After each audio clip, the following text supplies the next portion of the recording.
जहांगीर के दौरे हुकूमत का आगाज़ एक ऐसे वक्त में हुआ जब मुग़लिया सल्तनत सियासी और इंतज़ामी लिहाज से मजबूत हो चुकी थी। 1605 में अकबर के इंतकाल के बाद उसका बेटा सलीम तख्त पर बैठा और जहांगीर के नाम से बादशाह बना। उसकी हुकूमत का पहला मकसद इक़्तिदार के तसलसल को बरकरार रखना था, क्योंकि दरबार में जानशीनी के सवाल पर इख्तिलाफात मौजूद थे। इब्तदाई बरसों में जहांगीर को अपने ही बेटे खुसरो की बगावत का सामना करना पड़ा। शहजादा खुसरो ने पंजाब में अलम बगावत बुलंद किया, मगर उसे जल्द ही शिकस्त दे दी गई। इस वाक़े ने वाज़े कर दिया कि मुग़लिया सल्तनत में जानशीनी का मसला अब भी एक मुस्तकिल ख़तरा था। खुसरो की बगावत को कुचलने के बाद जहांगीर ने दरबार पर अपनी गिरफ्त मजबूत की। जहांगीर के दौर में दरबार की सियासत में एक नया अंसर नुमाया हुआ, जो नूर जहां की सूरत में सामने आया।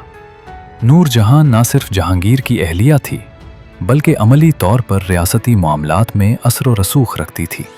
इसके ख़ानदान के अफराद अहम ओहदों पर फाइज हुए, जिसे तारीख़ में नूर जहां ग्रुप के नाम से याद किया जाता है। जहांगीर की हुकूमत का एक नुमाया पहलू इंसाफ का निज़ाम था।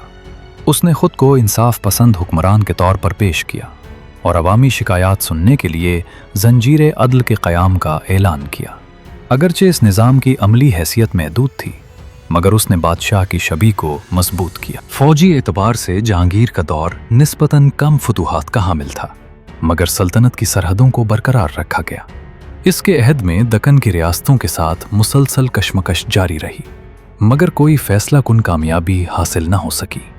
मेवाड़ के राजपूत हुक्मरान अमर सिंह के साथ सुलह के जरिए एक दीरीना तनाज़े ख़त्म किया गया, जो अकबर के दौर से चला आ रहा था। जहांगीर के ज़माने में मुग़लिया सल्तनत के यूरोपी ताकतों से ताल्लुकात में इजाफ़ा हुआ। अंग्रेज़, पुर्तगाली और दीगर यूरोपी ताजरों को तिजारती मराहत दी गईं।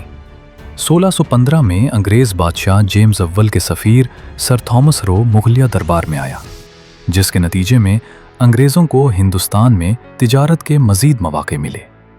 ये वही रवाबित थे जो बाद में बर्रे सग़ीर की सियासत पर गहरे असरात डालने वाले थे। जहांगीर के दौर में फ़नून लतीफ़ा को ख़ास फ़रोग़ मिला।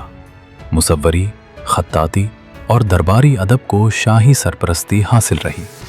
जहांगीर खुद फ़ितरत, जानवरों और फ़न मुसव्वरी में गहरी दिलचस्पी रखता था, जिसकी झलक उसके अहद की तस्वीरी रिवायत में वाज़े नज़र आती है। वक्त गुजरने के साथ जहांगीर की सेहत ख़राब होने लगी और अमली इक़्तिदार आहिस्ता आहिस्ता दरबारी गिरोहों के हाथ में चला गया।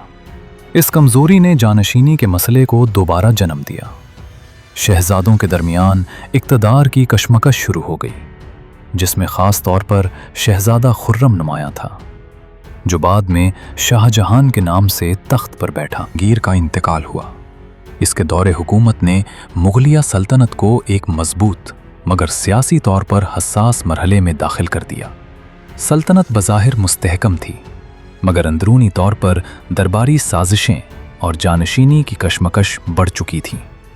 यही हालात शाहजहां के दौर की बुनियाद बने, जहां मुग़लिया सल्तनत उरूज के एक नए मरहले में दाखिल होने वाली थी।